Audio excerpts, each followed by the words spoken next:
नींद के अलावा और कौन सा काम आंख बंद करे बिना नहीं होता, बताएं क्या? 5, 4, 3, 2, 1. इसका जवाब है चींक मारना।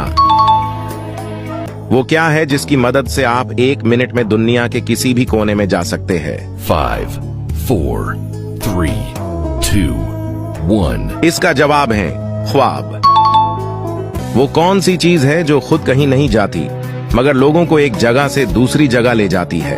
5, 4, 3, 2, 1. इसका जवाब है सड़क। वो कौन है जिसकी एक टांग और 3 आंखें हैं और हर कोई उसका हुक्म मानता है? 5, 4, 3, 2, 1. इसका जवाब है ट्रैफिक सिग्नल।